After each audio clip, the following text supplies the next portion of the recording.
Nothing like a cold and rainy day, just Grok and I sitting by the fire and debating Bond. Now, since Grok can synthesize the interwebs, I asked him some questions about actors. Who's the fans' most popular actor?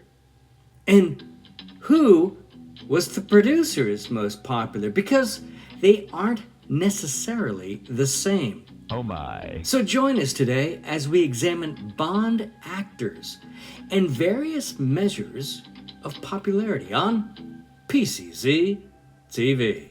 PCZ TV. Okay, today we'll look at popularity in 3 ways. We'll start with the easiest, which is fan popularity. Now, fan popularity, you say, is highly subjective and often tied to nostalgia or box office or cultural impact in various polls. So Grok drew from the major polls such as, YouGov, Radio Times, CBS News, etc., box office averages, and aggregated fan discussions from sources like Reddit and X. So, fan popularity, starting at number 6, is George Lazenby. Polls are at 24% or so, kind of a cult following for the emotional depth of the movie, but one and done limits the appeal, and the single outing kind of keeps him niche. Number 5, it's Timothy Dalton. The polls find him at 32%. Most underrated in fan studies. He gained a cult status for being Fleming faithful, really ahead of his time, foreshadowing Craig. But the 1980s was, okay, let's face it, he had some really bad scripts. Next up is a close battle, but at number 4 is Pierce Brosnan. Wow, the polls, again, a lot of variabilities. In fact, he's 3rd in many rankings. He was a perfect 90s Bond, but at the end of the day, the latter films like Die Another Day really hurt his legacy. Even so, he comes in 3rd in many a poll, which means that he was competing against Daniel Craig. 43% in some head-to-head polls. Strong sentiment among millennials. They loved his emotional depth in Casino Royale. He really revitalized the series with a very gritty realism that actually talked back to Timothy Dalton and his interpretations, but again, he divided fans who prefer more classic charm. Coming in at number 2, no surprise, Roger Moore.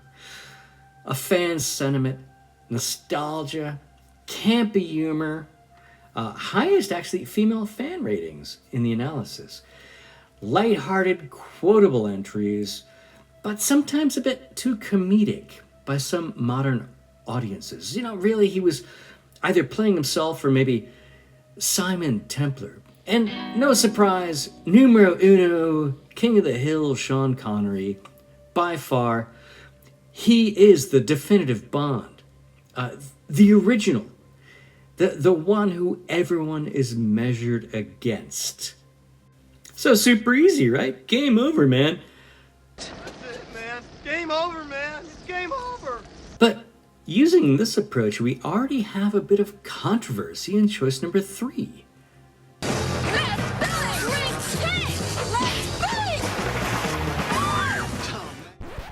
Because I think you're a sexist, misogynist dinosaur.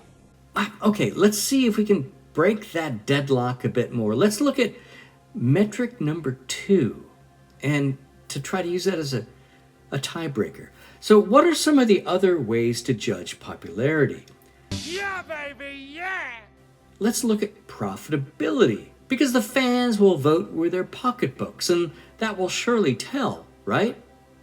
Yes. Well, let's look at the numbers, all adjusted to reflect 2025 values, by the way. Sean sets the benchmark with over $900 million average global gross. George does a respectable 680. Roger comes in at 758, but there's a noticeable decline starting after The Spy Who Loved Me. Oh, poor Timothy. Oh my gosh. Okay, he gets a slight bump as a new Bond, but then declines to the low Moore levels. Okay, let's look at the battle that we're sort of interested in. Pierce versus Craig. Pierce moves the bar up and averages 658 million. And whose cuisine will reign supreme? Holy guacamole. Craig crushes it. Not only that, he exceeds Sean Connery's numbers.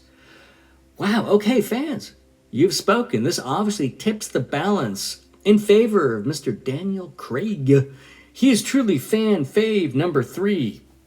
But wait! There's more!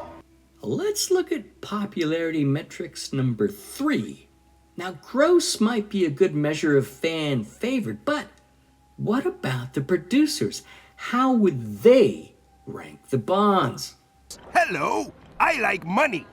Well, just like in NBA, if you were the Bond producers, you want to maximize your return on investment. And your favorite Bond actor is the one who gives you the highest return. Yes? Every problem is absurdly simple when it is explained to you. Bum, bum, bum.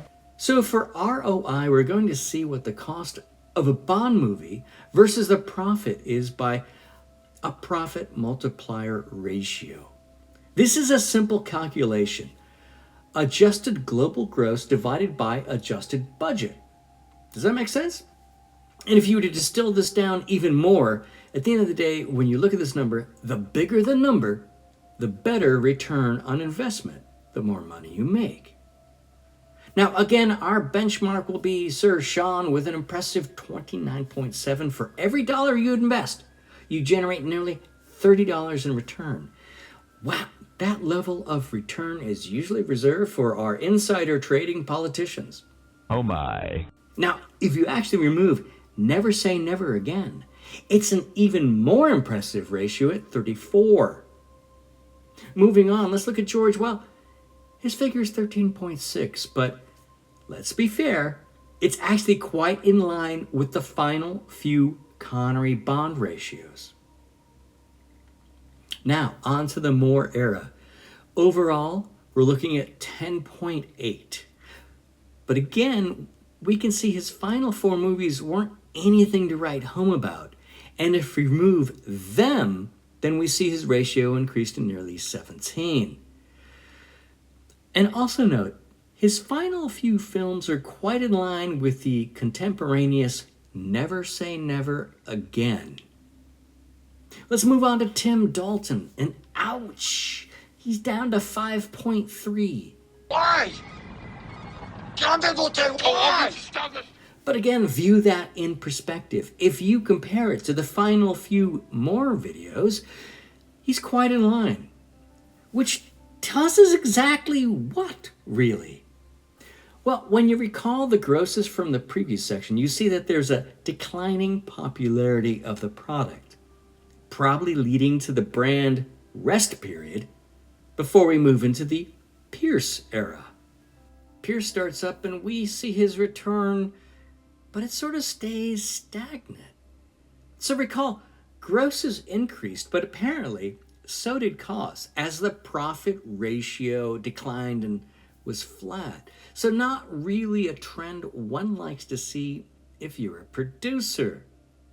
Well, if we remember from the last section, holy cow, but Craig's grosses were crazy. They exceeded Connery's, so you'd expect some great ROI, but his profit ratio stays low. And if we remove the gross profit phenomena known as skyfall, it falls even more to the lowest level of all the Bonds, which tells you that costs are skyrocketing apparently faster than sales. And the worst ratio in the entire series? No Time to Die. You suck! So, what does it all mean? Well, Mr. Fledgling Producer, if you were to use the ROI to rank all the bonds, you would have a very different perspective than the fans. Tangent time. Is something else happening? I mean, what the heck is going on? Is that the producers, are they performing poorly? Well, look at the various eras of producers. We see a dramatic decline in ROI as we progress through the various generations. But is this unusual? Well, not really, because it appears that Hollywood overall is experiencing a similar decline on ROI, with an 80% drop in ROI from the 70s. I guess the cost of production are increasing faster than they can recoup costs. So compare it to Bond. Well, actually, they're doing even worse. They're down 87%. Now, is this sort of performance is why Barbara and Wilson gave up the helm? I don't know. But every video needs a controversy. So here it is. Which actor or actors overstayed their welcome, given the information you've just watched? I'll say that there are two. Roger Moore. Starting at Moonraker, his value proposition was declining. I mean, he was already 52, and he himself admitted he felt a little uncomfortable playing Bond and wooing women half his age in the latter movies. The other one is Daniel Craig. I would argue if he stopped after Skyfall, he would easily be the number 2 Bond for fans. In fact, even rivaling Sir Sean for number 1. But Spectre, and most of all the disaster that became his ego project, No Time to Die, tarnished his legacy. I would argue that Craig was given too much power and it fed his ego. I mean, he had veto power over directors, and he co-wrote parts of No Time to Die, and even pushed for the controversial, in my opinion, Bond's death, something no other prior Bond actor was allowed to do. I'm sorry! No! No! No! No! But those are my controversial actor opinions. What are yours? Put on your fan hat and your producer hat, and what would you say? And don't forget to like, comment, and subscribe. And if you like unusual Bond analysis, see my other James Bond videos. As always, thanks for watching. And most importantly, stay tuned for my disclaimers. Bye.